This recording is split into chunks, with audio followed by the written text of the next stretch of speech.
በጌታ ስም አነበዋለሁ። እግዚአብሔርንም ለሚወዱት እንደ ሐሳቡም ለተጠሩት ነገር ሁሉ ለበጎ እንዲደረግ እናውቃለን። ልጁ በብዙ ወንድሞች መካከል በኩር ይሆን ዘንድ አስቀድሞ ያወቃቸው የልጁን መልክ እንዲመስሉ አስቀድሞ ደግሞ ወስኗልና አስቀድሞም የወሰናቸውን እነዚህን ደግሞ ጠራቸው፣ የጠራቸውንም እነዚህን ደግሞ አጸደቃቸው፣ ያጸደቃቸውንም እነዚህን ደግሞ አከበራቸው። እንግዲህ ስለዚህ ነገር ምን እንላለን? እግዚአብሔር ከኛ ጋር ከሆነ ማን ይቃወመናል? ለገዛ ልጁ ያልራራለት ነገር ግን ስለ ሁላችን አሳልፎ የሰጠው ያው ከእርሱ ጋር ደግሞ ሁሉን ነገር እንዲያው እንዴት አይሰጠንም? እግዚአብሔር የመረጣቸውን ማን ይከሳቸዋል? የሚያጸድቅ እግዚአብሔር ነው። የሚኮንንስ ማን ነው? የሞተው ይልቁንም ከሙታን የተነሳው በእግዚአብሔር ቀኝ ያለው ደግሞ ስለኛ የሚማልደው ክርስቶስ ኢየሱስ ነው። ከክርስቶስ ፍቅር ማን ይለየናል? መከራ ወይስ ጭንቀት ወይስ ስደት ወይስ ራብ ወይስ ራቁትነት ወይስ ፍርሃት ወይስ ሰይፍ ነውን? ስላንተ ቀኑን ሁሉ እንገደላለን፣ እንደሚታረዱ በጎች ተቆጠርን ተብሎ እንደተጻፈ ነው። በዚህ ሁሉ ግን በወደደን በእርሱ ከአሸናፊዎች እንበልጣለን። ሞት ቢሆን ሕይወትም ቢሆን መላእክትም ቢሆኑ ግዛትም ቢሆን ያለውም ቢሆን የሚመጣውም ቢሆን ኃይላትም ቢሆኑ ከፍታም ቢሆን ዝቅታም ቢሆን ልዩ ፍጥረትም ቢሆን በክርስቶስ ኢየሱስ በጌታችን ካለ ከእግዚአብሔር ፍቅር ሊለየን እንዳይችል ተረድቻለሁ ይላል። እግዚአብሔር አምላካችን የተመሰገነ ይሁን። ተረድቻለሁኝ በጌታችን ካለ ከእግዚአብሔር ፍቅር ሊለየን እንዳይችል ተረድቻለሁ። የሚገርም ነገር ነው። እግዚአብሔር አምላካችን የተመሰገነ ይሁን እና ቁጥር 28 ላይ እግዚአብሔር እንግዲህ ለበጎ የሚደረግለት ትውልድ አለ ማለት ነው። ለበጎ የሚደረግለት ትውልድ እግዚአብሔር አስቀድሞ የወሰነው የልጁን መልክ የኢየሱስ ክርስቶስን መልክ ይመስል ዘንድ እግዚአብሔር አስቀድሞ የወሰነው ትውልድ አለ ማለት ነው። ይህ ትውልድ ማን ነው? ይህ ትውልድ ከትውልድ መካከል የተመረጠ ነው። ለብቻ የተመረጠ ትውልድ ነው። ይህ ትውልድ ማን ነው? የተመረጠ ትውልድ የተባለው የልጁን መልክ ሊመስል እግዚአብሔር አስቀድሞ የወሰነለት ትውልድ ማን ነው? የት ነው ያለው? እግዚአብሔር አምላካችን የተመሰገነ ይሁን። ይህን ትውልድ እግዚአብሔር አምላካችን በወንጌሉ ጠርቶት ለወንጌሉ በመታዘዝ በእምነት የተላከለትን ኢየሱስ ክርስቶስን የተቀበለው ትውልድ ነው። ለተቀበሉ ተብሎ እንደተጻፈ ማለት ነው። በስሙ ለሚያምኑ ተብሎ እንደተጻፈ ለእነርሱ የእግዚአብሔር ልጆች የሆኑ ዘንድ ስልጣን ተሰጥቷቸዋል ተብሎ እንደተጻፈ ይሄ ትውልድ ያ ነው። ለተቀበሉት ከእግዚአብሔር ለሚወለዱት በክርስቶስ ኢየሱስ ዳግም ለሚወለዱት ስለነሱ ነው ይሄ የተጻፈው። እግዚአብሔር አምላካችን የተመሰገነ ይሁን። ስለዚህ በወንጌል ተጠርተው ለወንጌል ስለሚታዘዙት የተጻፈ ነው። ወንጌል ለሁሉ ተሰጥቶ ለሁሉ ቀርቦ ሁሉ እንዲድኑ ቀርቦ ነገር ግን እግዚአብሔር አስቀድሞ የወሰናቸው የልጁን መልክ እንዲመስሉ የወሰናቸው እና የጠራቸው የተቀበላቸው የመረጣቸው አሉ። እነዚህ ለወንጌል የሚታዘዙቱ ወደውና ፈቅደው ለወንጌል እጃቸውን የሰጡትን ነው። እንደው እጅ ሰጡ እኮ ማለት ራሱ እኮ ያሳፍራል። የምን እጅ መስጠት ነው? አሁን እጅ ሰጠን ለጌታ ይባላል? ልክ የሆነ ነገር እንዳደረግን ነገር ምንም ነገር ልናስብ አይገባም ማለት ነው። ምክንያቱም ሁሉ ከእርሱ በእርሱና ለእርሱ ነውና እሱ ነው አስቀድሞ ብድራቱን እግዚአብሔር ይመልስ ዘንድ ሰዎችን በማዳን ብድራቱን ይመልስ ዘንድ አስቀድሞ ለእግዚአብሔር ይህንና ያንን የሰጠ ያደረገለት አለ ወይ? መጽሐፍ ቅዱስ ነው የሚጠይቀው። የለም ነው።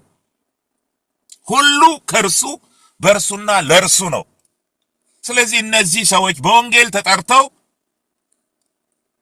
የእግዚአብሔርን ቸርነት የተቀበሉ፣ በወንጌል ስንጠራ ቸርነትን ልንቀበል ነው የምንጠራው። ይሄ ቸርነት ከምንቀበለው መከራ የሚያልፍ የበለጠ ማለት ነው የምንቀበለውን። ስለዚህ ወንጌል የምንቀበለውን ከምንቀበለው መከራ በላይ የሚያስኬድ ቸርነት ነው የተሰጠን። የእግዚአብሔር ፍቅር እግዚአብሔር ለኛ ያለው ፍቅር ወርዱ፣ ስፋቱ፣ ከፍታው፣ ጥልቀቱ ከመታወቅ የሚያልፈው ፍቅር ከምንቀበልለት መከራ ይበልጣል፣ ያልፋል። ከዚህም የተነሳ ሁሉ ከእርሱ በእርሱና ለእርሱ ነው እንልና ክብር ከዘላለም እስከ ለዘላለም ለእግዚአብሔር ይሁን እንላለን ማለት ነው። እግዚአብሔርን ለሚወዱ እንደ ሐሳቡ ለተጠሩ ነገር ሁሉ ለበጎ እንዲደረግ እናውቃለን ይላል። እና ምንድነው ይሄ በጎ? ይሄ በጎ ምንድነው? የእግዚአብሔር ዓላማ ምንድነው? ለበጎ እንዲደረግ እናውቃለን ብሎ ሲል ሐዋርያው ጳውሎስ ይሄ በጎ የተባለው ነገር ምንድነው? ለምሳሌ የሆነ ነገር ብንከስር፣ ነጋዴ ሆነን የሆነ ነገር ብንከስር አይ ለበጎ ነው ማለታችን አልቀረም እና ምን እያሰብን ነው ለበጎ ነው ያልነው? በሚቀጥለው ብዙ እንደምናተርፍ እያሰብን ነው? ነግደን እንደማንከስር የበለጠ እግዚአብሔር ያካክስልናል የሚለውን እያሰብን ነው ወይ ለበጎ ነው የምንለው? ወይስ ምንድነው የእግዚአብሔር ሐሳብ ለበጎ ነው የሚለው? አልወጣንም ከዚሁ የምናልፍበት ውጣ ውረድ የሆነ ነገር አሳጥቶን ከሆነ እሱን ያጣነውን ነገር በእጥፍ እናገኛለን፣ ይሰጠናል፣ ከጥቂት ጊዜ በኋላ ይሰጠናል። ስለዚህ ለበጎ ነው ብለን ነው ወይ ይህንን ቃል የምንተረጉመው? እንደሱ ነው ወይ የእግዚአብሔር ሐሳብ? ጳውሎስ ይህንን ነው ወይ ያለው? ወይስ ደግሞ ያው ግልጽ ነው፣ ቅድም እንዳልኩት እግዚአብሔርን ለሚወዱ እንደ ሐሳቡ ለተጠሩ ነው ብያለሁኝ። እነዚህ ሰዎች በኃጢአት የሚመላለሱ ሰዎች አይደሉም። የኃጢአትን መንገድ የሚለማመዱ ሰዎች እንዳይደሉ ግልጽ ነው። ለምን? እግዚአብሔርን ለሚወዱ ስለተባለ ነው። እግዚአብሔርን እየወደደ አንድ ሰው በኃጢአት ሊመላለስ አይችልም። የኃጢአት ልምምድ ውስጥ ሊገባ አይችልም። እግዚአብሔርን እየወደደ አንዱ ምልክታችን እግዚአብሔርን ለመውደዳችን ኃጢአትን መጥላታችን ነው፣ እምቢ ማለታችን ነው። እንደምታውቁት ለሁለት ጌቶች መገዛት የሚቻለው ስለሌለ ማለት ነው። ወይ እግዚአብሔርን ይወዳል ወይ ሌላ ነገርን ይወዳል ማለት ነው። ከእግዚአብሔር ውጪ የሆነውን ነገር ይወዳል ማለት ነው። ወይ ለእግዚአብሔር ይገዛል ወይም ደግሞ ለሌላው ይገዛል ማለት ነው። ለሁለቱ በአንድ ጊዜ አይቻልም፣ መጽሐፍ እንደሚያስተምረን ማለት ነው። ስለዚህ እግዚአብሔርን ለሚወዱ እንደ ሐሳቡም ለተጠሩ ነው ነገር ሁሉ ለበጎ የሚደረገው። ለምንድን ነው ነገር ሁሉ ለበጎ የሚደረገው? በመጀመሪያ ደረጃ በሐዋርያው ጳውሎስ መረዳት ይሄ ነገር ሁሉ የተባለው የምናልፍበት መንገድ ማለት ነው። ነገር ሁሉ የተባለው እሱ የምናልፍበት ነገር ሁሉ በእግዚአብሔር ዕቅድና ፕላን ውስጥ ያለ መንገድ ነው። እግዚአብሔር ወዶና ፈቅዶ እኛን የሚያሳልፍበት መንገድ ነው። ሌላ መንገድ አይደለም፣ የጨለማ መንገድ አይደለም። ሰው እንደገዛ ፈቃዱ የሚመላለስበት መንገድ አይደለም። ለዚህ ነው ይሄ ነገር ኃላፊነቱን የሚወስደው ማን ነው? እግዚአብሔር ነው ማለት ነው።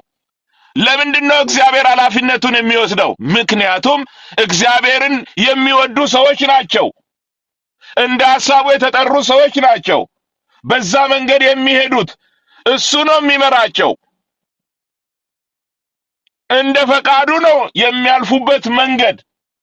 ስለዚህ ኃላፊነቱን ይወስዳል። በከንቱ በዛ መንገድ እንደማያሳልፋቸው እግዚአብሔር አምላክ ነገሩን ለበጎ ነው ብሎ አስተምሯል። ሐዋርያው ጳውሎስ ይህንን ነገር ከእግዚአብሔር ተረድቷል። ለበጎ ነው ብሏል። እና ይሄ በጎ ምንድነው ነው? ቃሉ እንደሚነግረን ለበጎ እንዲደረግ እናውቃለን ካለ በኋላ ቁጥር 29 ላይ ልጁ ኢየሱስን ማለት ነው በብዙ ወንድሞች መካከል በኩር ይሆን ዘንድ አስቀድሞ ያወቃቸው የልጁን መልክ እንዲመስሉ አስቀድሞ ደግሞ ወስኗልና። ስለዚህ ይሄ በጎ የተባለው ነገር ምንድነው ብለን ስንል ቁጥር 29 ላይ የምናገኘው ነው። ስለ ሌላ ነገር አይደለም የሚያወራው። የምናልፍባቸው ነገሮች ለበጎ እንዲደረግ እናውቃለን ነገር ሁሉ እያለ ሲል ፈታኝ ነገሮች የምናልፍባቸው ፈታኝ ነገሮች ናቸው። ከፍታ ሊሆን ይችላል፣ ዝቅታ ሊሆን ይችላል፣ ውጣ ውረድ ሊሆን ይችላል፣ መውጣት መውረድ፣ መከራ፣ ሸለቆ፣ የሸለቆም ህይወት ሊሆን ይችላል። ሰው በሸለቆ ህይወት ሲያልፍም ይፈተናል። ሰው በከፍታም ሆኖ ይፈተናል። ለዚህ ምስክሩ ሐዋርያው ጳውሎስ ነው። የማይነገር ነገር ሰው ያላየውን ነገር አይቶ መቶ ከዛ በኋላ ፈታኝ ሊሆንበት እንደሚችል እግዚአብሔር ስላወቀ አደገኛ ነገር እንደሆነ ስላወቀ እግዚአብሔር የሥጋው መውጊያ ላከበት። ከዛ በኋላ እንደውም ባለማወቅ እሱ ኋላ ነው ያስተዋለው። ይሄንን ነገር አንሳልኝ፣ ይሄ ሥጋ መውጊያ ተብሎ በኔ ላይ እየደረሰ ያለውን አንሳልኝ ሲል አላነሳም፣ ጸጋዬ ይበቃል፣ ጸጋ በድካም ይገለጣልና ይበቃል አለው ማለት ነው። ምክንያቱም ለምንድነው ብሎ ይሄንን ነገር ሲረዳ ለካ እንዳልታበይ ነው አለ። ስለዚህ ሰው በከፍታም በዝቅታም በሸለቆ ውስጥም ሆኖ ይፈተናል ማለት ነው። በዚህ ሁሉ ውስጥ ግን የእግዚአብሔር ዓላማ እኛን እግዚአብሔር በሚያሳልፍበት መንገድ ሁሉ የእግዚአብሔር ሐሳብ ምንድነው? የልጁን መልክ እንድንመስል ነው። ይሄ ነው የተወሰነው። ይሄ ነው በጎ፣ ለበጎ የተባለው ነገር ይሄ ነው። ምንድነው ሲባል የልጁ መልክ ምንድነው ሲባል የልጁ ባህሪ፣ የልጁ ምልልስ፣ በልጁ የተገለጠው ትዕግስት፣ በልጁ የተገለጸው ሲሰድቡት መልሶ አልተሳደበም ነው አይደል? አልዛተም ነው አይደለም? ስንት ነገር ሲያደርጉ ሲተፉበት መልሶ አልተፋም ነው አይደል? ትዕግስቱ፣ ፍቅሩ፣ የዋህነቱ፣ ትህትናው፣ ክፉን በክፉ አለመመለሱ፣ ብዙ ነገር ዘርዝሩ። ኢየሱስ ክርስቶስ የተመላለሰበትን መንገድ የልጁ መልክ በእኛ እንዲታይ፣ ምክንያቱም እሱ በኩር ይሆን ዘንድ ነው የሚለው። ልጁ በብዙ ወንድሞች መካከል በኩር ይሆን ዘንድ እሱ በኩር ሆኖ በሱ ልንወጣ ማለት ነው። የሱ ባህሪ በእኛ ክርስቶስን ልንለብስ ማለት ነው። እሱ በኩር ነው። እንደ ኢየሱስ ክርስቶስ ያለ በምድር ላይ ማንም የለም።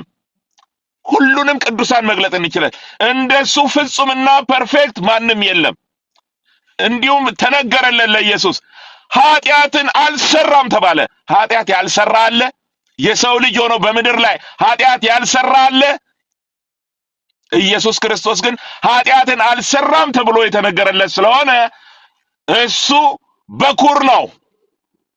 በሁሉ በኩር፣ በትንሣኤ ራሱ ከሙታንም በኩር ነው ተባለ። ለምን? በትንሣኤ ማለት ነው።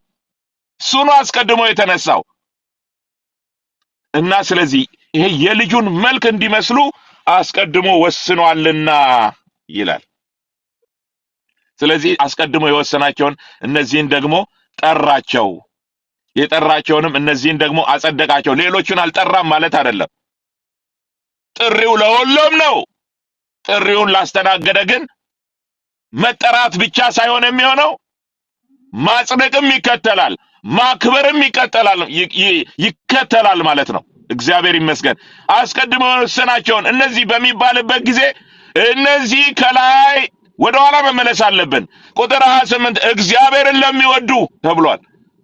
እነዚህ ተጠርተው ወንጌልን ያስተናገዱ እግዚአብሔርን የሚወዱ የሆኑት እነሱ ናቸው ማለት ነው። እግዚአብሔር ይመስገን።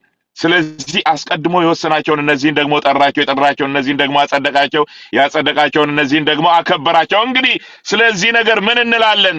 እግዚአብሔር ከኛ ጋር ከሆነ ማን ይቃወመናል እያለ ይቀጥላል ማለት ነው። እግዚአብሔር ይመስገን።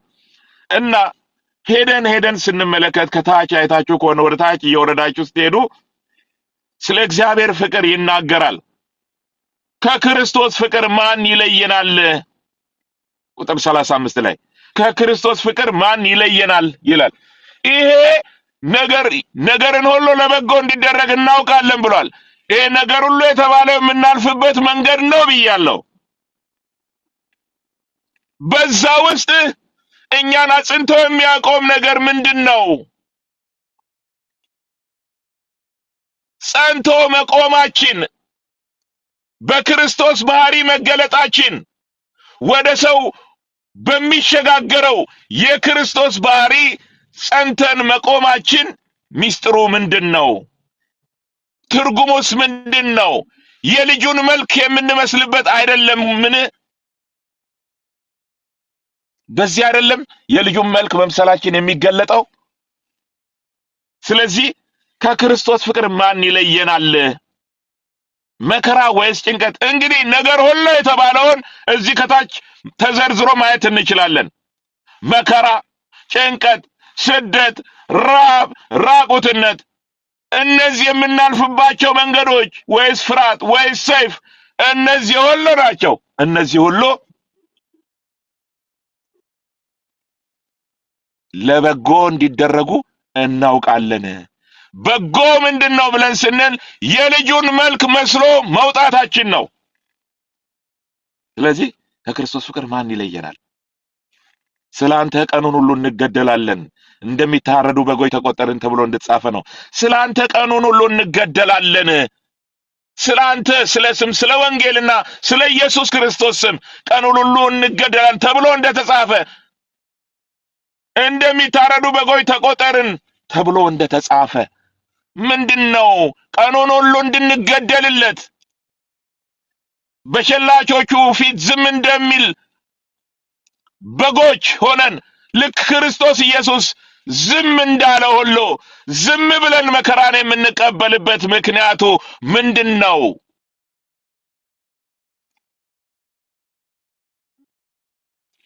መስመር ውስጥ መግባታችን ነው፣ ሌላ ነገር አይደለም። እግዚአብሔርን ለሚወዱ እንደ ሐሳቡም ለተጠሩ ነገር ሁሉ ለበጎ እንዲደረግ እናውቃለን። ይሄ የሚሆነው ነገር ሁሉ ለበጎ ነው። በጎ ደግሞ የልጁን ትዕግስት በዛ ውስጥ ታግሰን የምናልፈው መታገስ እንችላለን ማለት እኮ ነው። አይገርምም?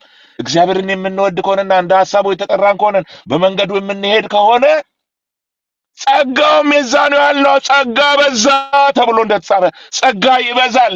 የፍቅር ኃይል ከመከራው ኃይል ከምናልፍባቸው መንገዶች ኃይል ይበልጣል። ከዚህም የተነሳ እኛ በወደደን በርሱ ከአሸናፊዎች እንበልጣለን ተብሎ ተጻፈ ማለት ነው። ከአሸናፊዎች ስለምንበልጥ እንታገሳለን፣ በፍቅር እንኖራለን። ብዙ ነገር ማለት እንችላለን። ሲሰድቡን መልሰን አንሳደብም። እና ይሄ በመጨረሻው ከፍታም ቢሆን ዝቅታም ቢሆን ልዩ ፍጥረትም ቢሆን በክርስቶስ በጌታችን ካለ ከእግዚአብሔር ፍቅር ሊለየን እንዳይችል ተረድቻለሁ። ይሄ በጎ የተባለው ነገር ከእግዚአብሔር ፍቅር አለመለየታችን፣ ይህ ደግሞ እግዚአብሔር አስቀድሞ እንደወሰነው የልጁን መልክ መስሎ መኖራችን ነው ማለት ነው። እግዚአብሔር የተመሰገነ ነው። ይሄ ነው በጎ። ለበጎ ነው ለበጎ ነው የምንላቸው ነገሮች በዋናነት ይሄ ነው። ይሄኛው መረዳት አለብን። ይሄ ዋናው ነው። እኔ ስለሌላው አላውቅም። ዋናው ይሄ ነው። እግዚአብሔር ለምሳሌ በሆነ መኪና ልንሄድ መኪና ሊያመልጠን ይችላል። በዓላማ ሊያመልጠን ይችላል እና ከዛ የሆነ አሮጌ መኪና ሊሆን ይችላል ያመለጠን። ለበጎ ነው ስንል ሌላ አዲስ መኪና ሊመጣና በአዲስ መኪና ልንሄድ ነው? እሱ ነው በጎ? ወይስ መኪናው እኛን በማምለጡ ምክንያት ትዕግስታችን፣ እግዚአብሔርን ማሰባችን፣ ጌታ መልካም ነው ማለታችን፣ በኔ ህይወት በዓላማ ነው የሚሆነው ነገር ሁሉ የሚሆነው እንጂ በከንቱ አይደለም ብለን በእግዚአብሔር ላይ የማናጉረመርምበት፣ ለእግዚአብሔር ያለን ፍቅር የማይለወጥበት ይሄ ነው ዋናው። ምክንያቱም እንዳሰብነው ላይሆን ይችላል። አሮጌ መኪና አምልጦን ሌላ አሮጌ መኪና ሊመጣ ይችላል እና የዛን ጊዜ ምን ልንል ነው? ያው ነው፣ ምንም ለበጎ የሆነ ነገር የለም ልንል ነው? እግዚአብሔር አምላካችን የተመሰገነ ይሁን። እኔ ይህንን ቃል እንደው እናንተ ሰፋ አድርጋችሁ ከቁጥር 28 እስከ 39 ያለውን እንድታዩትና በቤት የተረዳችሁትን ለራሳችሁም ለሌሎችም ማካፈል እንድትችሉ